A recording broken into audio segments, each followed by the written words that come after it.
Ang atong tubag sa Salmo nag-ingon nga Ginoo palampusa ang buhat sa among mga kamot.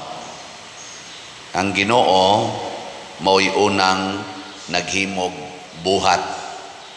Pila ka adlaw siyang nagbuhat matud pa sa unang pagbasa? Pila ka adlaw? 7 o 6? Bright mo children da. Nagbuhat ang Ginoo, 6 ka adlaw siyang nagtrabaho niya. Pag ikapito, mipahuway siya kay nakompleto naman niya himo ang iyang buhat. Ug ang iyang gibuhat katapusan mao ang iyang masterpiece nga liwat niya.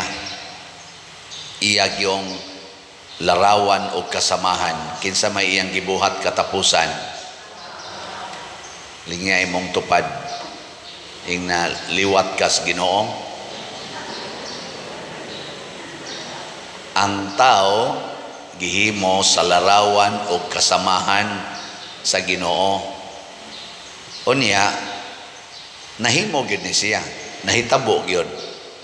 Niya ang Ginoo kay balaan man, ang tao balaan sad. Niya kay ang Ginoo infinite man siya og mind, infinite pod ang tao. Why limit ang atong kahibalo? Niya kay ang tao, kay ang Ginoo di man mamatay, ang tao sad nga iyang gibuhat dili sad mamatay. Liwat gid niya. Niya kay ang Ginoo malipayon man, ang tao sad malipayon. Niya kay ang Ginoo nagkahiusa man sila, 3 ka personas, ang tao sad manginhanglan kitang maghiusa, ato ginang need, unity, peace, harmony, ato nang needs, di ba? Hilingi ay mong tupad, ikaduhang lingi, ing na liwat pakas Ginoo sa iyang kahiusa.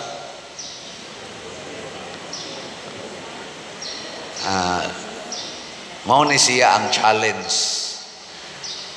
kay ang atong mga mamumuo karon wa na magkahiusa nganuman siging linibakay diha sa workplace, siging sinahay sa mga positions o mga possessions.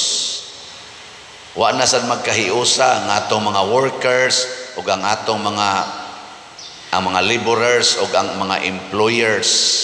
Siging away, ilog anang income gikas kompanya. Ana no? Kinsa dinhi nga nagtrabaho karon nga moingon gyud, Father, kontento kay kus akong sweldo dinhi sa Pilipinas. Tasa kamot. Kamo ba wa gyud mo'y ayo. Ato na guning nasod. Asa man mo makontento adtos laing nasod. Mora ba na atong style at mga ambisyon nga moadtos laing nasod kay di gyud makontento dinis ato. Ug dili ka makontento dinhi, igabot imo nga adtos laing nasod, di ra gyapon ka makontento. Ngunay hinumdumi. Bisag manindar ka dinhi dahon sa kamote, basta kontento lang ka sama ni Saint Joseph, malipay gyud ka. Nakaron si Saint Joseph wa kay ni siya na mention sa Bible, wa sad kaayo ni siya awagin ni siya gisulti bisag usa ka word nga gikutlo sa Bible. Pero nganong consider man siya sa atong simbahan og the greatest saint like Mary. Nga naman tungod kay nakaproduce siya og great son. Hindi man gito niya anak yung tinud-anay, iya man tong ang sa tawag anak kanang foster father man siya, pero iya gitong anak legally speaking. Nya kay kuyog man niya og kinabuhi, tawgon ginatog anak. Nya matud pagod sa istorya ni Kristo, ang kahoy maila sa iyang bunga. Kung ang kahoy gani maayo, maayo sa na siya bunga. Ang ginikanan sad nga maayo, maayo sad ng iyang mga anak. Pero ang ginikanan gani buangon, buangon sa nag mga anak. Ngi, laing lingi sa imong tupad ina. Kumusta imong mga anak? Og wa gani anak, ingna kumusta man ka? Liwat ka sa imong ginikanan? Oh, na. Kung unsa ta karon, dako kayog aspeto ana ang mga taong kuyog nato sa pagtubo gikan sa 0 atong edad hangtod karon. Kay produkto man tas influensya. Mo nang kung gusto kang makahibaw kinsay akong ginikanan nga ako jong gikuyugan sa akong kinabuhi, kung gusto mong makaila unsa sila, tan-awa lang ko karon. Kung kusog ko masuko, ing nakatong yang ginikanan masukanon. Dali sa tong masuko. Kung manginsulto ko karon, akato sang akong ginikanan, manginsulto po to sila. Kung tapulan ko karon, katong ilang ginikanan, iyang ginikanan, tapulan sa to. Kung tikasan kay ko karon, kato akong ginikanan, tikasan po to. Kung di jud ko kamaong muampo, lakwat 0 kay kostanan, perti pa kasugarol, akana mao sad na akong ginikanan. Ano? Hoy. Mo na si Kristo naka-shock man siya sa mga tao. Tingong mga tao nga nganong grabe man kay siya gahom, grabe man kay siya wisdom. Di ba anak marig panday? Panday man sad ni siya. O tanawa ha, nahibong sila. So dinhi na to makita nga bisag si San Jose wa kayo na mention, wa say gisulti, si San Jose was one of the greatest human being nga natawo sa kalibutan. Ngano man ang iyang anak nahimong greatest prophet. Ingkay hinimo man tos Ginoo, Father, dili oy. Gimension ko dire anak panday niya si Kristo nahimo sang panday, pero the greatest carpenter. Di ba? Ato pa naambit niya ang greatness of Joseph. Nya unsa may greatness ni Saint Joseph? Unsa may iyang greatness nga niabot ngadto ni Hesus? Unya na mold gyud si Jesus as human person nga nahimo sa siyang great person. Ibaw mo? Amo kibaw? Kasayon ana nakahimo si Jesus og milagro. Kinsa may makahimo og milagro? Ang Ginoo. Nakahatag way grado si Jesus, wato ka eskwela, bisag grade 1, pero grabe kayo iyang wisdom. Grabe kayo ang iyang nakatunan. Ang sama na, mao to'y wisdom of God. Nga nga mang nahitabo man to ni Jesus, kay si San Jose, wa siya laing paningkamot unsa raman sa iyang pagtrabaho nga matuman ang buhat sa Ginoo, to fulfill the work of God. Mausad na kinaiya ni Mama Mary, to fulfill the work and plans of God. Matuman din hikanako sumala sa imong gusto or sa imong kabubuton. Sige, laing lingi sa imong tupad. Ingna unsay gituman nimo karon. Mangutana ba unsa may imong gituman karon? Kay kita ra ba no? Ganahan kay tang mutuman unsay atong gusto, dili ang gustos Ginoo. Pananglitan karon. Kini bang atong slat-slat? Unsa man na?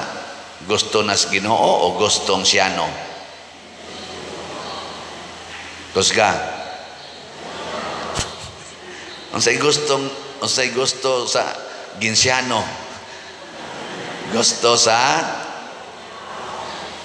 Ako, kung ako inyong pangutanon, mingon dyan ko mo na gustos Ginoo. Nya, tanan nga liwat ni San Jose, o ni Maria, o ni Jesus, mupalit ginagslat.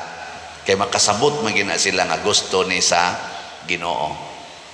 Unsaon man pag-ila nga gusto ni sa Ginoo, kay para man ni sa katilingban sa Dios ang simbahan. Kanus amang ka makaingon nga gusto na ni Siano kung isod sa bulsa ni Pader Siano. Mo na siya. Ikaw gyud kay ni sod Pader. Naay gamay. Di nagikan sa bulsa, di nagikan sa mga slat ang akong isod sa bulsa, gikan na sa akong kahago aning dupa-dupa dinhi stipend. Ako sa nang kay ako man na nga entitled man ko ana nya mo sud man sa akong bulsa ng stipend kada nako misa dinhi og sa gawas, ako sa nang ipalit og slot kay mutuman sa ko sa sugo sa gustos Ginoo bahin aning slot. Mao na siya ang timailhan. Ay gilingi imong tupad be na sige pa kag palit og slot. Ano tana ba? Sige pa. Unya mo gani sa undang sa ko, kausar ako palit. Kausara day ka ni tuman sa gustos Ginoo. Kausara di ay. Naamang gani Roy White trabaho niya, nagtinda-tinda na lang siya kutob siyang maabot kay nataktak man siya sa trabaho. Man siya trabaho.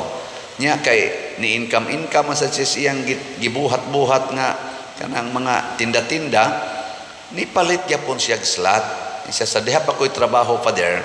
Kada gyud sweldo palit ko ni mog slot, ginagmay ragot tag 1 slot karon kay nataktak bang kos trabaho nya asawa man siya nya iyang bana kuno hangol kuno kay kwarta di gyud kuno mohatag niya og kanang extra ba kana ra yung budget sa balay. Nagluto-luto na lang sad siya iyang ipang deal nya kay naman sa kuno mo order iya sang ipalit og slot. Natanawa ang iya bang nako pwede na gyud ka mamatay akong gitiksan ba? Pwede na gyud ka mamatay kay grabe kayo ang imong gugma sa simbahan. Inoon gugma sa niya sa iyang pamilya pero ang gugma niya simbahan ba? Nabitang kauban sa iyang paningkamot ang simbahan. Ano na nga dako para batag bayronon ang atong SBF dag, ang atong halin 19,653 pagyod. Nya napay 40,347 ato kaning palitano tagsa karon so naman sad ang Mayo available na sad akong GCash og among mga GCash na close man ni kada after 2 weeks mapuno man ni pero karon available na sad pamalit na mo slot nya ang atong DCHS para sa atong tiwasonon nga kuan slots kuan na lang 3,038 ka slots tag 200 pesos. Kining atong gibuhat dinhi naa sad ni kinabuhi ni Saint Joseph. Wa to siya mag-slot. Pero kung atong tan-awon ang iyang kinabuhi nganong nahimo siyang very holy and great person bisag 14 niyang pobriha tungod kay ang iyang pagtrabaho.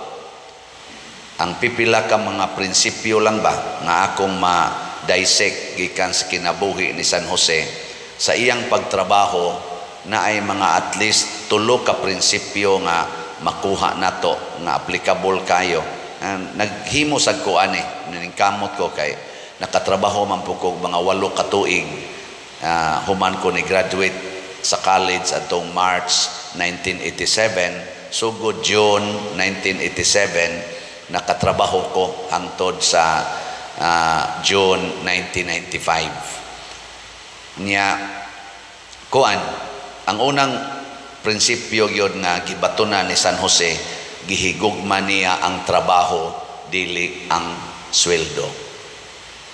Wa gid siya mahigugmas kwarta, gihigugma niya ang trabaho nganuman ang makapasantos nato ang trabaho kay kanang atong trabaho makahatag managkaayuhan sa atong isig katao whereas ang sweldo para mana nato So wa higugmaan ni San Jose ang sweldo or ang suhol, gihigugma niya ang pagtrabaho, ang pag-alagad.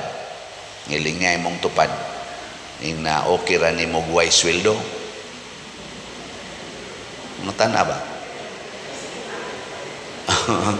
Oo na kanay nindot mo na kani atong mga nag-serve din sa maning 2,000 Hail Marys, kaning atong mga ministries, kaning mga lay ministers, kaning atong choir, wa man na sila yung mga sweldo, pero sige gina sila alagad ana, di ba? Wa na sila sweldo, wa na sila ma-expect na sweldo. Muna congratulations mga workers din sa simbahan. Pakpakan na to atong mga workers. Salamat kay ninyo ha. Padayunan na ninyo. Pero magsige na kayo mo kunahuna, Father, di man takatagaan, bisag snacks lang, di tatagaan.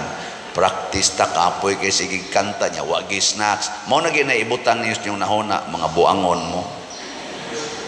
Ug naa, di naa. Ug wa gani ay paghuna-huna.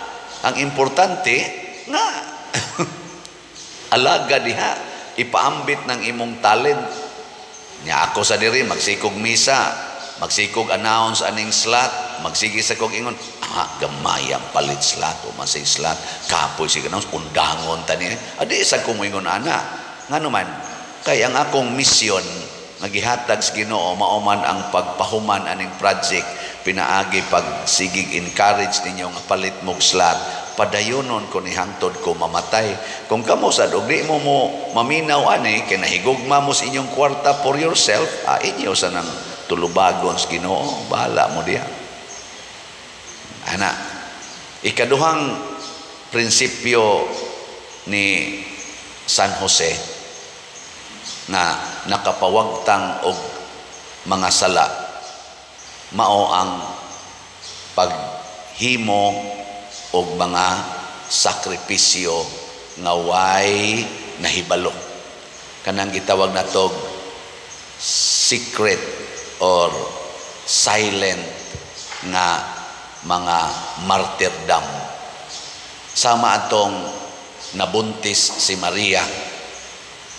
Nabuntis bas Maria, hilom ra siya nga nituman sa sugo sa Ginoo nga pangasawas Maria bisag mabdos ng daan. Hilom lang, wa na tabi-tabi. Kana bang silent suffering? Nindot no?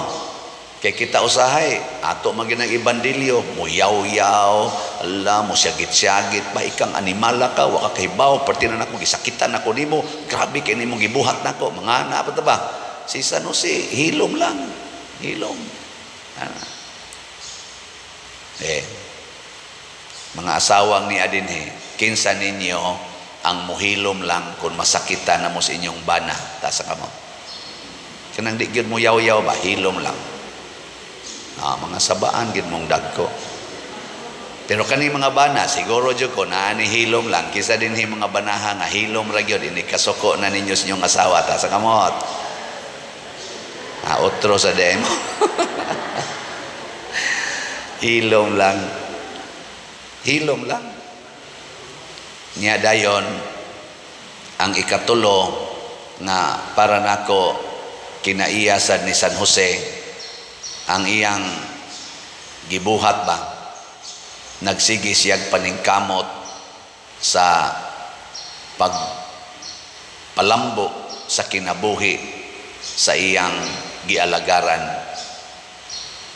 Mao na nagitawag siya, gideclare siya og the father or the protector of the universal church. Nganuman basta siya na gani mo'y mualagad, ang tumong palambuo niya ang iyang gialagaran. Kanabang mo trabaho ta aron mulambo ang atong gialagaran. Panalitan, empleyado ka aning kumpanya ha, ang imong tumong nga mulambo ang kumpanya, bahala nagwa kay swildong tarong. Nakana. Si San Jose kung mamanday, ninduto niya ang balay nga iyang gipanday or mga butang nga iyang gipanday para nindot gyud mapuslanon kaayos iyang gihatagan ni anang maong serbisyo, bisan og wa siyay suhol. Sige, katapusang lingi sa imong tupad ing na sugod karon. Sige na, sabat na ko. Ing na palambuon tika.